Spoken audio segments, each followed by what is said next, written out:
This is my first experience at scale and actually in Pasadena. I now work for Redgate Software. We actually have an office here in Pasadena. And Redgate is a maker of mostly database development tools for monitoring and DevOps. They recently, over the last few years, purchased Flyway, and we are developing Flyway into a more enterprise solution as well as the open source version. So a lot of really fun stuff there. Much of their history was in SQL Server and kind of .NET, that space, and they are moving more into open source as well. And that's when I knew them from my previous work, and it's been a great company to be a part of and see what they're doing with open source. So, all right, so your eyes only. Oops, just take a second there. Here's who I am. If you weren't there yesterday, there's my contact. I am still fairly active on Twitter. LinkedIn, Software and Booz is my blog that's just actually getting more active lately, particularly with Postgres content. I try and get something out once a week, depending on everything else I have to do that doesn't actually happen. But a couple times a month at least, I'll put something up, and most of the time it's about Postgres, something I'm thinking about in the community. I run a monthly blogging event now. We started similar to something that's done in the SQL Server space. Anyone's welcome to join. Someone hosts, and they pick a topic, and anyone can write a blog that month for that topic and post it and be a part of it. So you'll see those kind of posts up there as well.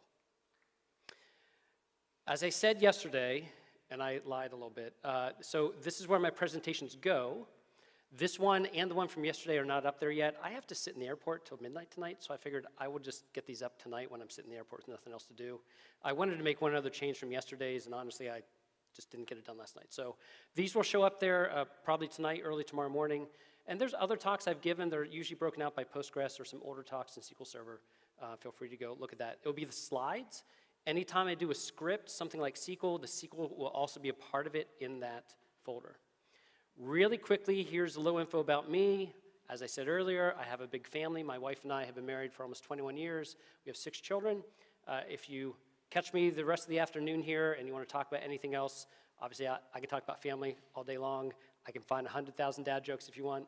I love music. I'm a beekeeper. I've been doing it for almost 6 years now, that is something I can literally talk about for hours. I love bees. They're fascinating. And I roast coffee, so I love to talk about coffee. If you want to talk about coffee and like get 15 gallons of it with me, well, let's go.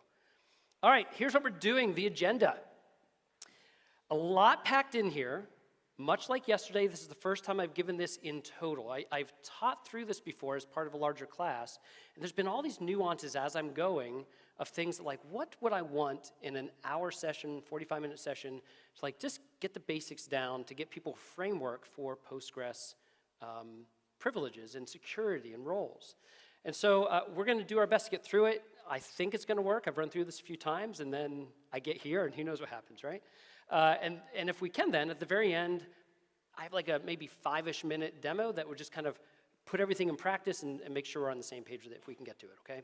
If I need to, maybe I'll cut something short so I can show you that. So quick disclaimers. Anytime someone starts to talk disclaimers, sorry, it's a bad thing. Number one, we will not get to everything. Security, roles, privileges, they're complex. Any system, they're complex, and they're complex in Postgres as well.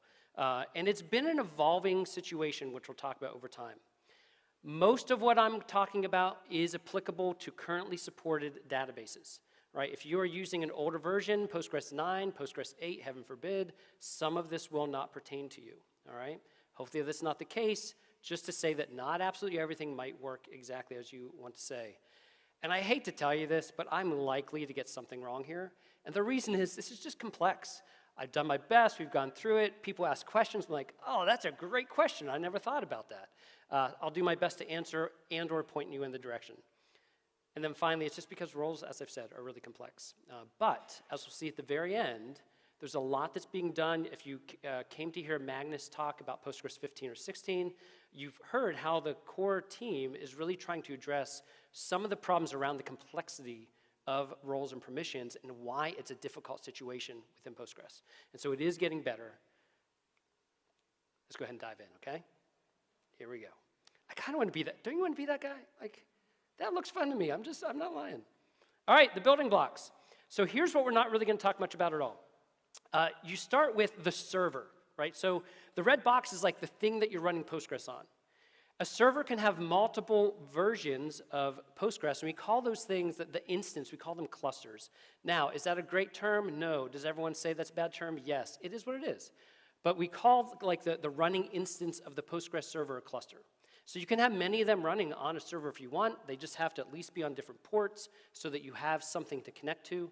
And then we're going to talk about the HBA conf. But that's kind of just a real quick framework. You have the thing, and then inside of the computer you have the running process. Now, a lot of us probably don't manage this except on our laptops for working. More and more of us are using hosted solutions, and so some of this is not going to pertain. That's why we're just, there we go. Go over that really quickly. Inside of the cluster, however, we have these two things that really pertain. This kind of like makes the whole database, right? We have these things called roles, which is a lot of what we're going to talk about over the next 40 minutes, 45 minutes. And then we have databases, right? That's the database. That's what gets things running. The problem is that they are actually like both, they're all at the cluster level, and yet they're really interdependent on one another. You can't have a role without having actually it's not true. You could create a role in a cluster, technically I think there's no database, but you can't have a database unless there's a role because there's this ownership thing.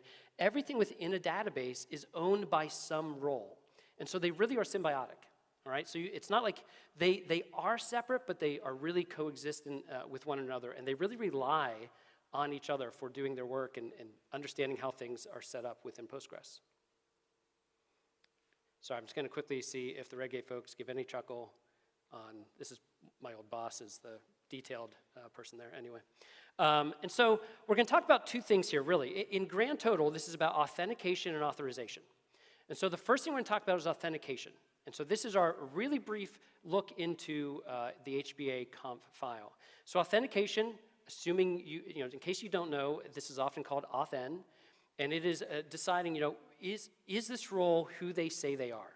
And there are really two ways that happens within Postgres. The first is at that server, that cluster level. All right, so every cluster has this file, it's typically called a PG-HBA, that stands for host-based authentication. And inside of that file, you basically are saying, if it's the first layer of authentication is kind of like, I don't know, I think about like a firewall rule set to Postgres. Who is trying to get in? Where are they coming from? What database are they connecting to? And how are they authenticating, right? So it's answering that question. Which hosts and roles, what database can they connect to, and what kind of authentication are they using? And so this is what the HBA file looks like. I just took a little screenshot. That link, when you get these slides tomorrow or later, will take you into the documentation and talk all about the HBA conf. Now again, most of us don't do much with this file anymore. Now, if you go to pick your hosted service and you spin up your own VM and you install Postgres from packages and you want to provide multi-user authentication, all these things, you very well may have to edit this file. But if you're using a hosted service, you probably don't think about this too much. Most cases, like if you're using, say, RDS, you might have to go into the console and actually whitelist IPs, and they're taking care of some stuff in the back end for you, okay? The last column in this file is the method, and there are multiple methods that you can authenticate into Postgres with. You can have trust, you can have MD5, you can have Scram, you can have a third-party federated login like Kerberos or something like that. If you've heard any talks, this holds true, right? Avoid trust at all costs if you can. It's just maybe for your local on your computer and you just want to make things really, really simple, like, okay, fine, but avoid trust at all costs, right? Get used to it, set yourself a password, and just do it that way. Instead, move towards Scram SHA 256. It was added a couple versions ago. Again, as it has been mentioned, if you're running a very old version of Postgres and you are upgrading versions, your passwords will not have been upgraded unless, I believe, unless you reset them and you set it then to SHA. And so you just have to make sure that things are actually done, right? But work towards that direction. All right, so we've authenticated somebody. We made sure they're allowed into this service. Now we actually have to talk about how to get that user, but we've set up their password, so forth, whatever that might be, and at this point they're at least allowed past that first layer. They're allowed into the system in some way. And so now we talk about roles. Now you notice I've been saying roles this whole time.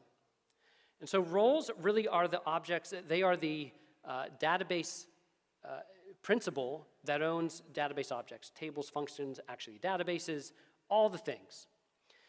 They have cluster-level privileges, which we call attributes, and we're going to talk about that in a second. They can be granted privileges on database objects, and possibly they can then grant privileges to other people if they have the right permissions and attributes to do so.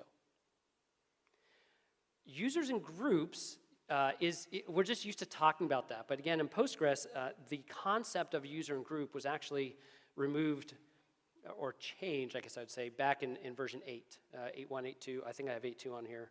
I think that's true. Semantically, they're exactly the same thing as roles. All right, so what that means is, by convention, if you look at the documentation and if you look around what most people are doing, we would say a user role is a role that's allowed to log in. A group role is a role that is not allowed to log in. Everything else about them could be the same. You can technically grant attributes to a group role, but if they can't log in, it may or may not matter, right? Depending on what those attributes might be. And so really, if you look in the documentation, we still have a page for create user, we still have a page for create group, but they are simply aliases to create role. And what that means is this: if you're using these in your scripts, or you've just been doing this by nature because you found a Stack Overflow post somewhere, these will work. They're just running create role under the covers, so switch to create role. The only thing that happens is, if I go back here, this when you do create user, it is implicitly right here saying with login, right? So it's not there, but when it runs the command, it's saying with login, and it's creating that role as a user role. Now, as I said, every role has attributes. All right, so just to review, we've gone from, we have the cluster, we have the authentication, the HBA file, so we've at least allowed to get into the system. We now have a role that we've created, and then what is that role able to do at the cluster level? Remember, we said attributes are kind of like cluster level permissions. They're predefined, and they can be enabled, disabled, what have you. And so if you want to see what they are, in the PG roles table, they are the columns, essentially the columns in the PGA roles table. And so in source code then, if you have one of these attributes set, which we're going to look at in just a second, that will impact the flow of logic in the system. That's what they're there for, right? So they're read in as you go. Currently, these are the attributes that are available as of Postgres 15. All right, so we have login, superuser, create role, so forth. I'm not going to go over them specifically in great detail, except for a couple of them. Password makes sense, and we're talking about inherit and so forth.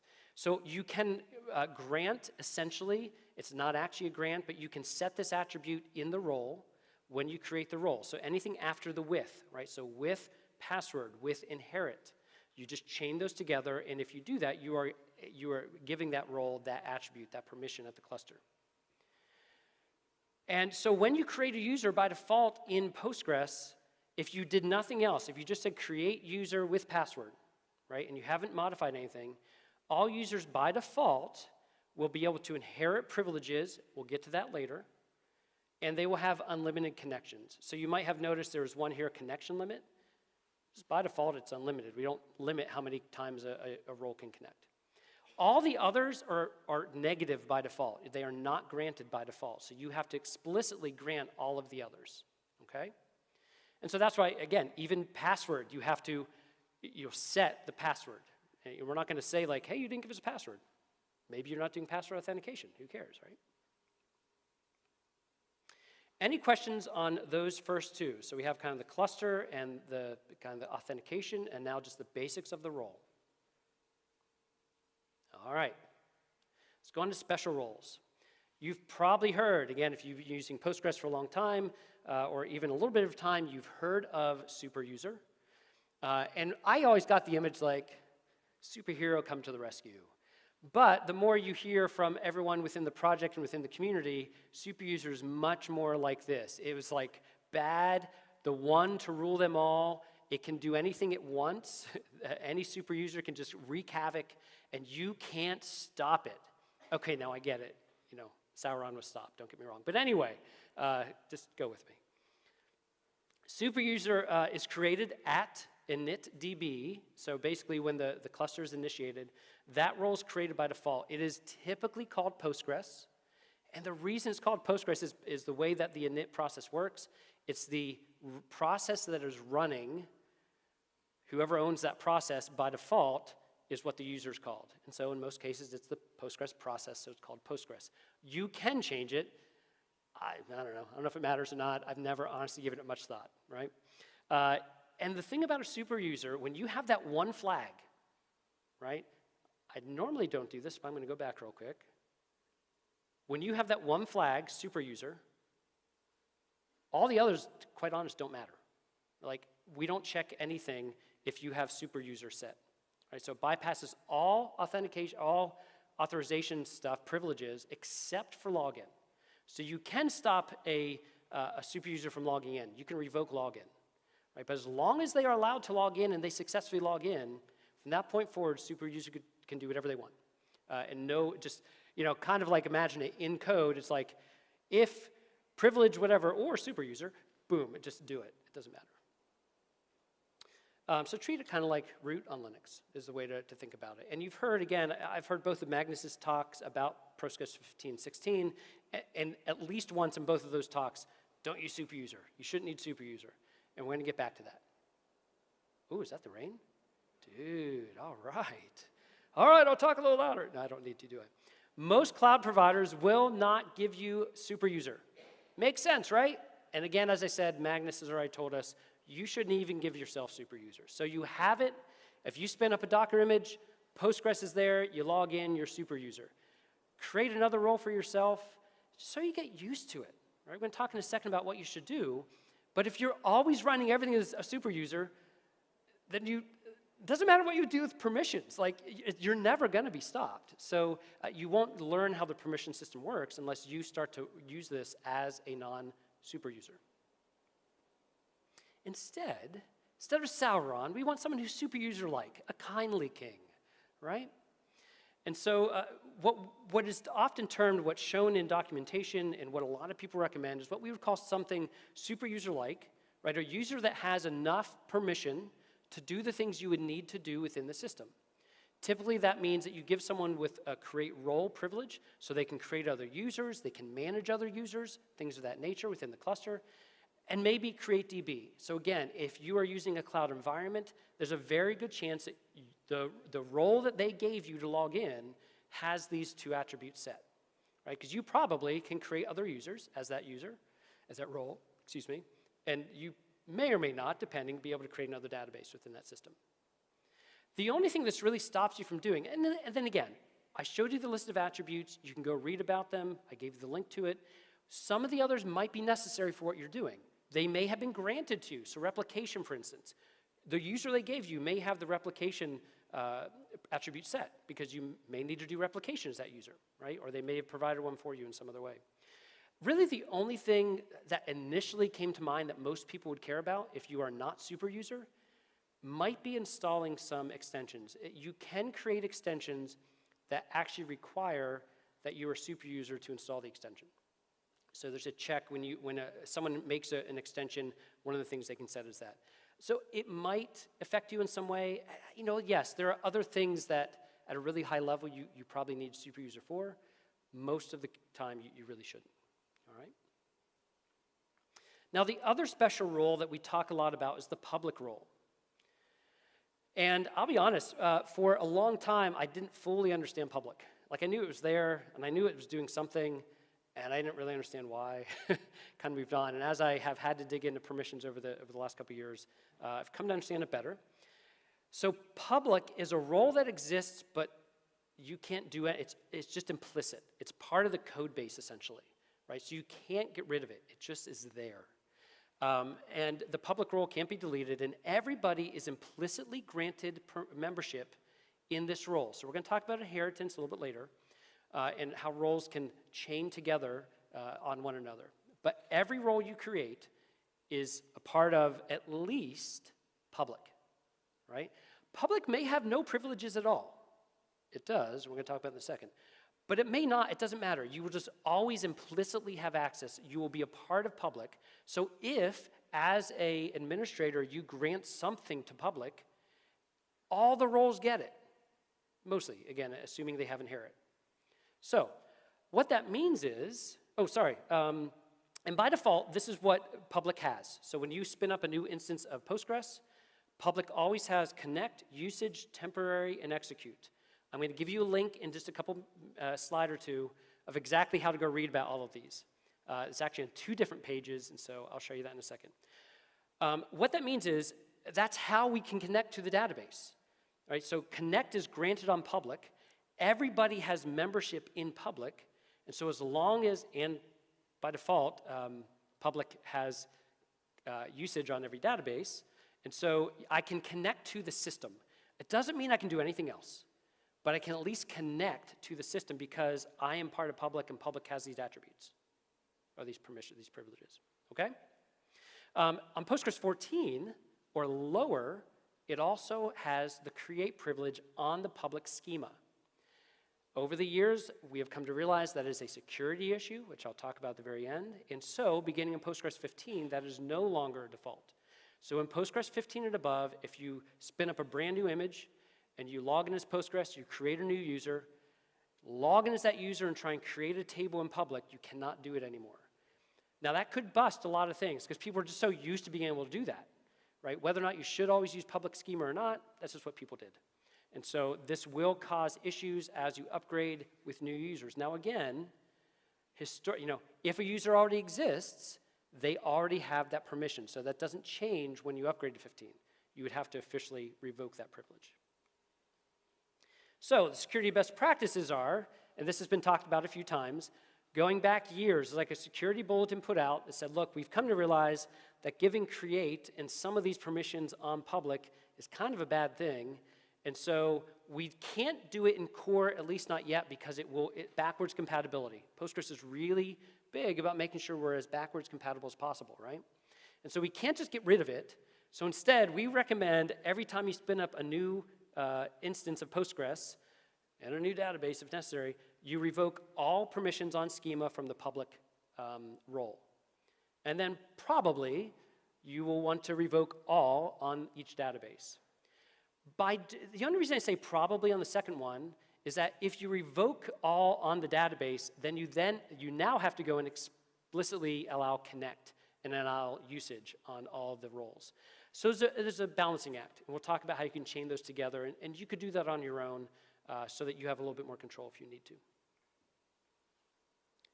Any questions there? Yes?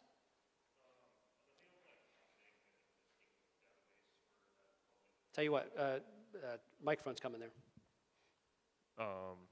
If we were interested in using something like pgdump for like schema only for an audit for the public role, like what would be the grep string? Do you need to like see the revokes for public in there, or is it like implicitly if you don't see public mentioned? I'm not sure I fully understand the question. So with public, you're saying like pgdump and so forth. Yeah, I guess what does like a vulnerable DB look like with pgdump schema only, and what does a patched one look like? Oh, interesting. Okay. So when you do a dump file, the easiest way I would say to start with and see if this answers the question, when you do a dump, you can do binary not. So do a textual dump so you can see it. And you actually see at the very top, it will set all the various roles, and typically will set all of that initially. And so if you happen to see things like grant usage or grant create on public schema, whatever, just look for the public role essentially. You'd be able to see if the public role is able to do something that you don't want to do. And that would be the way forward, at least to know the thing you've backed up and moving forward. So you might also then be asking, if we go from like 14 to 15, how do we fix it? Is that part of the question?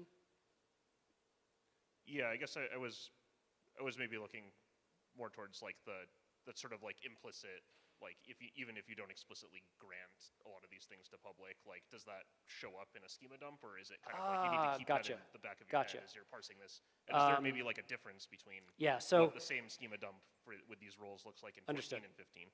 Great question. I will try and show you briefly. This is one area that there's been a lot of complaint. Thanks for asking the question. So the question essentially is, how can you tell in your database what those kind of inherent privileges are on public, in this case, that everyone might have access to. And to be really frank, it's a little bit challenging. And so there are some queries that have been provided. Some are in Wiki and so forth. I'll try and show you one at the end if I can find it quickly. There's just recently, if you don't, there's a couple people in the Postgres community who have just recently been talking about this.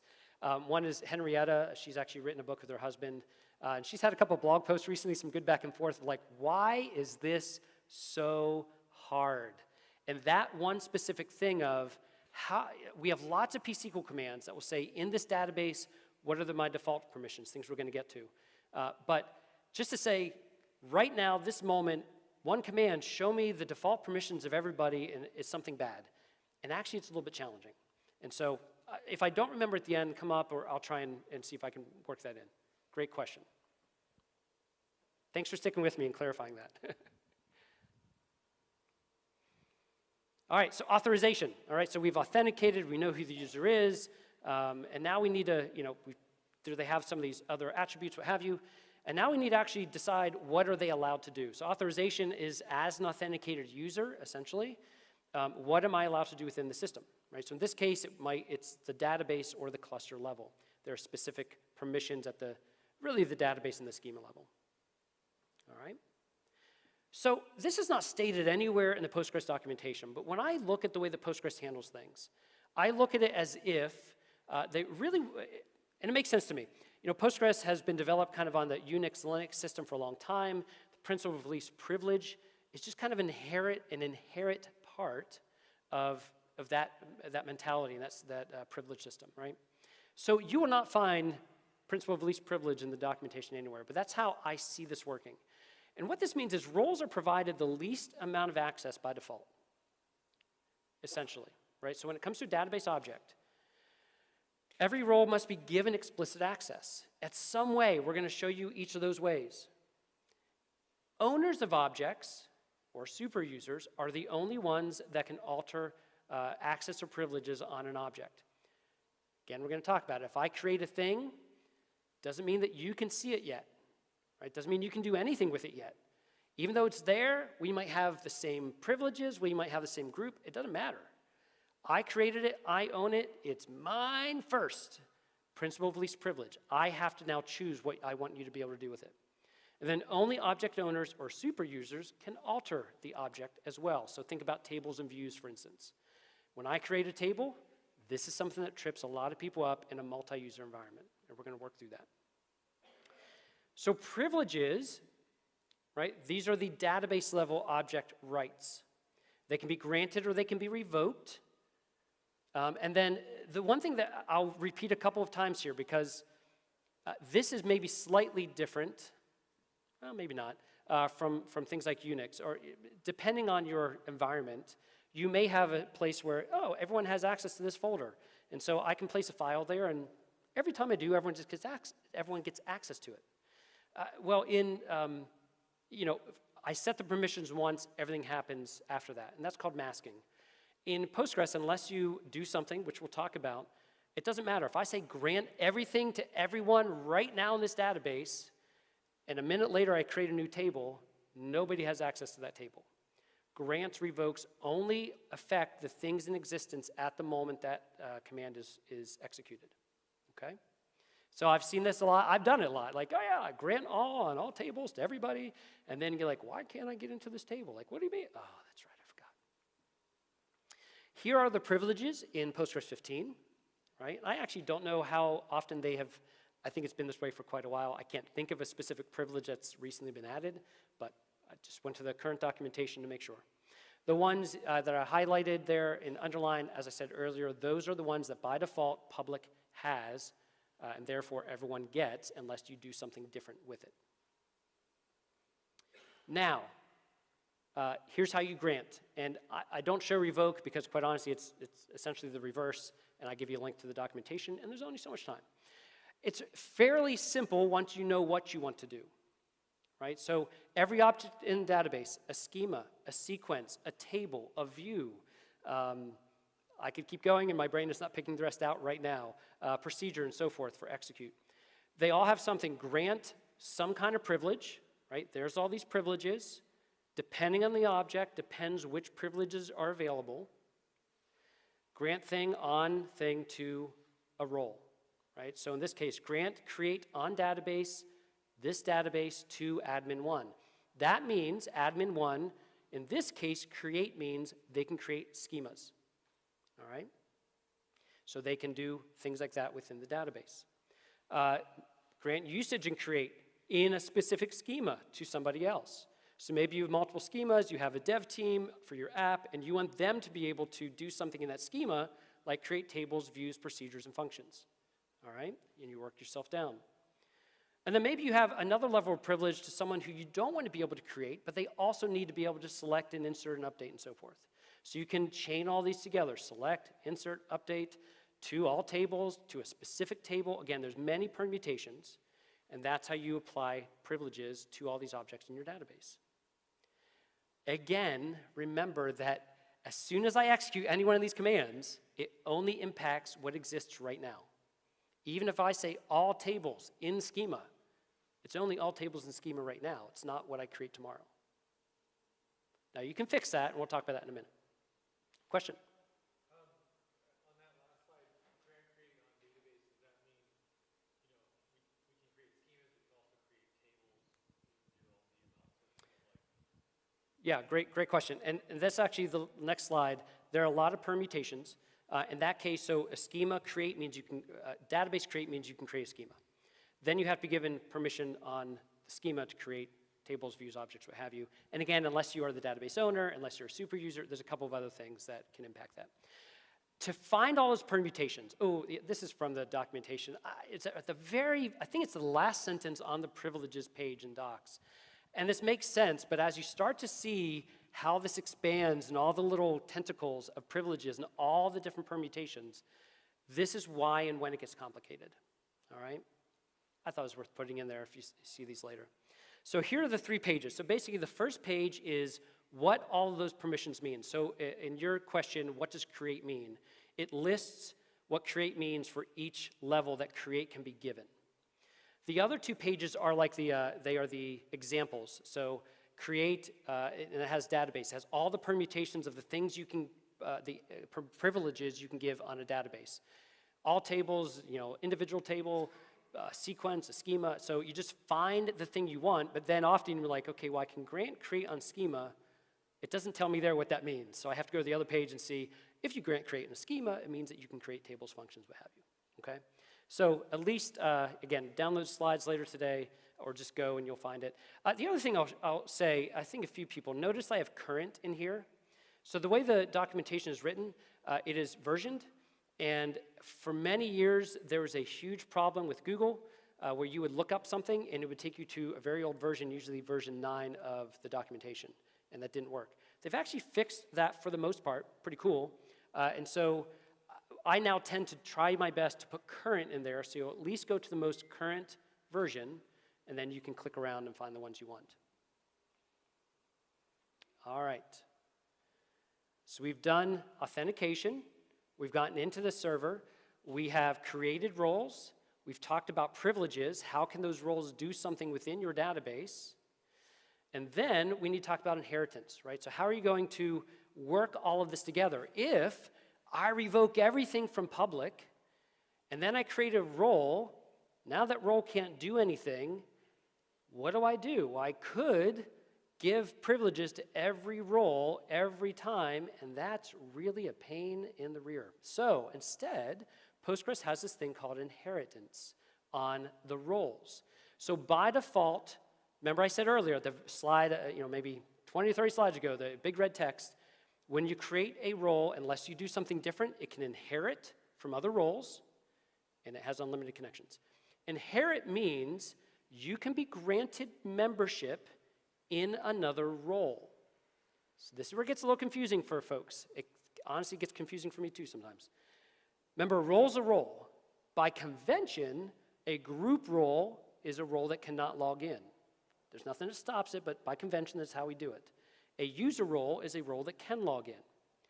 Any role, user or group, can be granted to another role, and if they have inherit set, they will inherit the permissions of that role. and any roles above that. You can chain a lot of things together if you want. It's pretty complicated, and Postgres magically, actually, it all works. You could chain a select privilege and an update privilege. And you could have all those roles and chain them all together. Please don't do that. But it is possible, and that's how inheritance works. So this is the preferred method for doing group management.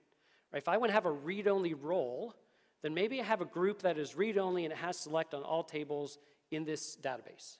And then I have maybe a DML role. So DML, sorry, did I say that right? Yeah, DML. So things like insert, update, delete, or something like that. And then I have a DDL role. So these are the people that can create and modify objects. And then I can apply the correct privileges and then grant membership in those roles as necessary. So read-only roles would only be granted the read-only select role. And maybe my devs are the read-only and the select insert update role. So it looks something like this, right? I have an admin role. I say they don't inherit. I don't want someone to apply to grant membership to the admin role and somehow give permissions I don't know about. So I say they cannot inherit. Maybe they have insert, update, delete on tables. I create a read-only privilege. Again, doesn't inherit. I don't want this to change from some other grant mysteriously. I grant them select on all tables. And then I can grant admin and read-only privilege to my dev. Now they have select, insert, insert, update, what have you, and they also have select. And I can grant the read-only privilege to maybe my report user, and they can only select.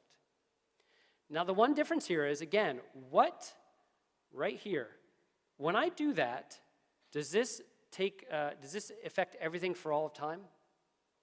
No. This is still only at this moment, right? I can create the role, I can grant it to that role, but if I create something later, I still have to do something. And again, we're going to get to that. And it just simply means this. Visually, I have a couple roles, I can chain them together. I could keep going down levels. Technically, this would be a bad example because I didn't do it on the slide.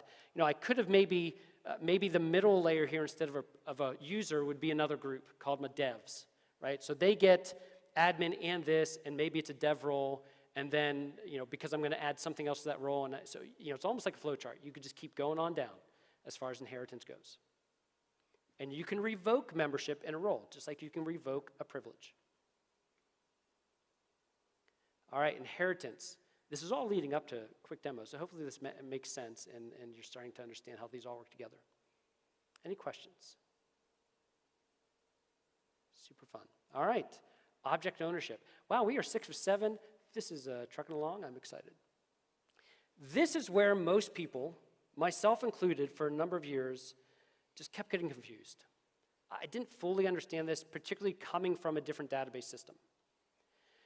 In Postgres, object ownership is actually kind of like a mini super user of the object. And it actually comes, again, kind of like public is just implicit. Ownership of an object comes with these implicit privileges that can't ever be taken away. The owner is like the mini super user, and you can't change that. And so that really means, again, looking to that principle of last privilege, right? When I create a thing, a table, view, function, whatever, as the owner, I now have to choose what anyone else can do with it. It magically doesn't no one else gets access or gets the ability to do something with it. Now again, just think with me here for a second.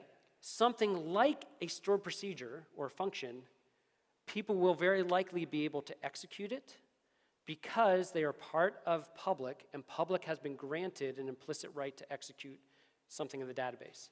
And that's usually because they need to if they're going to run your SQL or they're going to log in your database and do something. If you remove all that, then again, just like I created this thing, now I have to decide what to do next. And then roles can grant privileges to, they can, again, specifically grant what they want other folks to do. So when you look at the screen, this becomes part of a problem. Does anyone see a problem with this besides maybe my color choices? Still trying to figure out how to get what to do here. If you look at all, if you were managing this database, do you see a problem? Like every object is owned by someone different. Can you imagine trying to manage that? Once you understand that every one of those objects, now there's certain things that only that owner can do to that object. Like a table, only that owner can modify the table, can alter it, right? It doesn't matter if you and I are both devs, we belong to all the same groups, we have all the same privileges. If you're on vacation and we need to alter that table, either I got to find a super user or we're out of luck. Because no one else but you or a super user can change that table. So what you want to do is get to something more like this. And this is where group membership really becomes powerful. So I work for Redgate. We have a tool for database DevOps for migrations called Flyway. Some of you may have used Flyway. This is a great example in Postgres where we would say in your CI/CD pipeline, hopefully you've figured out all the way up to this, whoever creates the object is the owner of the object. If you develop that on your laptop, you own it, right? Maybe you have your own service, you have your own user, you create it, great. Now you create a script that says create table X, blah, blah, blah. It goes into your migration pipeline, it goes to your staging server. Are you gonna own the table on the staging database now? No. Whoever runs the command on the staging database is who's gonna own it now, right? Those roles probably aren't the same between your laptop and the staging or production server. And so we would say, make sure that you run the migrations consistently with a role that has, so all of your objects are owned by the same role, has the appropriate privileges, and then you manage the privileges of anyone that's connecting to those databases so they can do their selects, or they can do their inserts or updates. But they are not the owner of the object on the server itself. 4 or 5 years ago, when I started coming back to Postgres, we were on RDS, we were running migrations, and honestly, I didn't understand this at the time. And so we kept getting issues on migrations, like it was often in an emergency and we had to modify a table, like why can't I modify this table? Because I was connecting as me, as appropriately through a federated login, but I didn't own the object, so I couldn't modify the thing. So make sure that you do that appropriately. And so that is all handled through what we call default privileges. So I've said all along that when you create an object, I grant privileges, then I create an object, that new object doesn't have those privileges. The way we solve this in Postgres is what we call default privileges.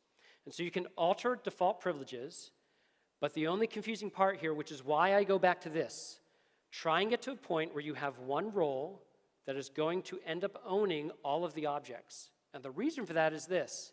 When you create default, or you modify the default privileges, it is the role that is granting default privileges to other roles. Right? So this is not like alter default privileges for the whole database. No, it's as Ryan, I'm altering permissions in this database to say when I create a table, anyone can select from it. But if you create a table, user Joe, they won't be able to select from it because I am granting my own default permissions. That's why it's good to have a role, a group that owns everything. And then you log in or you assume that role, create your default privileges appropriately, and then anything that's created from that point forward will inherit these privileges that you want them to do. So here's a couple options. Option one is you explicitly grant access after object creation. Who wants to do that? No, that's too much work. And now I will say this. If you don't have default privilege, even if you do have default privileges, if you were to look at a pgdump file, you will see, and you've all run into this when you restore a pgdump file on a server that doesn't have the same users, you get the user errors as they're restoring tables. You will see in that pgdump file, create table, set owner, create table, set owner, set permissions. It's all happening there because it has to recreate it from scratch. You could do that, but no one wants to do that. That's a lot of effort and a lot of work. Instead, we could alter default privileges. That's a great thing. It's great if you do it up front, but if you're just learning about default privileges and you already have 500 tables, you might need to go and modify your privileges on all those tables first, and then from this point forward, all right? Now again, that's only good for you as you, the user, so instead I would say probably the best option for most of us would be to have that default role that's gonna own all your objects, and then as that role, go ahead and create a default access, alter the default privileges. Now anytime you run your scripts as that role, everyone just magically keeps getting what they need to get. And then there are some new options, as we keep hearing about. We are adding what's called predefined roles into Postgres 14 and above. And I'll just really quickly show you that at the very end, I think. So I can show you create or replace. Oh, this is just one schema thing. There's like 3 slides left here, so let me do this, and then I have just enough time to quickly show you that example. This is the reason for the security problem. When you create an object, again, I'm the owner. When I create the object, I'm an owner unless you can modify it, you can alter the owner, but assume I'm the owner. Postgres 14 and below, in the public schema, I create a table, or I create a trigger, or I create a stored procedure. It can be empty. A super user, because they're the only other ones that can do something with that, alter it. I could ask a super user then to execute a script for me, and it turns out that what they're going to end up doing is helping me escalate my privileges. And so Postgres, the community, has been tackling this problem from Postgres 14 and above through the use of default privileges by revoking create on public. And now we heard about in Postgres 16, the invoker invoke as the person who's executing the function rather than the person who created it. All right, so we're taking care of each of those things, and that's why we revoke that in public. The only thing I'll say about predefined roles, and then this is really the last slide except for showing you, there's a lot of predefined roles. The big thing here is just like, it didn't make sense to me at first, but it does now. They are at the server level. And so if you grant read all data to a role, they literally, as long as they can connect to the database and have usage, they can read all the tables everywhere. Right? This is not like a database level thing. This is if they can connect to the database and they have that, they will get select. It just is what it is. It's an easy way to give a read-only user, but then you have to manage the connection to each database specifically. And that's where we talked at the very beginning. That might be a situation where you would revoke all privileges on the public role. So now you're actually explicitly saying that role can connect, that role has usage, and that role has read all tables on that database for read-only. All right? All right. I have 1 minute to just show you this, maybe 2 minutes. If there's a question, please don't hesitate to shout it out. I might be able to multitask. I just like to see these in practice. And so if I didn't actually specifically say this. I have a really simple setup here. I have a developer group and 2 developer roles. I've already created them. They have inherited, so I've granted developer to those 2 developer roles. And then you can set the role. So in your connection, you can say set role to any role that you have membership in, right? So this is like I am connecting on a separate connection. Let's just assume that. Rather than me flipping between tabs, this is much easier for me to demo. So as dev1, I create a new table. I'm using dbeaver, all enter is doing stuff, or control enter. And we can see when I do that dev1 does own that table. A lot of people then think, as dev2, we have the exact same permissions. I assume we're both part of the developer. I should be able to do something with that table, but I can't. And it explicitly tells us, you can't because you don't own it. So how do you get around that? Well, set role none goes back to super user, or goes back to the connection user, sorry. I'm logged in as Postgres. I'm going to drop that table. We're going to try it again. In this case, I'm going to go to developer. So we are both part of developer. So if developer owns that table, now we should be good to go. So I'm the developer role still. We can see that developer now owns it, right? Whoops. I'm going to log in as dev2 again. I could be dev1, and now I can alter that table. All right? The big thing then otherwise, and I can select from it, see it did alter, woo, I have 2 columns now. I'm going to go back to none. And this is where a lot of people then get confused, right? So I'm just going to create a read-only role, a role that has essentially no privileges yet. I'm going to go to that user. I'm going to try and select that table. But I have no privileges. We understand that. We're good to go. I'm going to go ahead and select. So again, now I have this one table. I'm going to grant permission on it. So the super user or the owner, grant permission on that table. I'll go back to that report user, and now I can do it. Great. But what happens if I go back to developer? I create a new table for that user because, hey, they're going to do some reports. I can't do anything. It was created after I did that grant. And so that's where this default privileges comes in.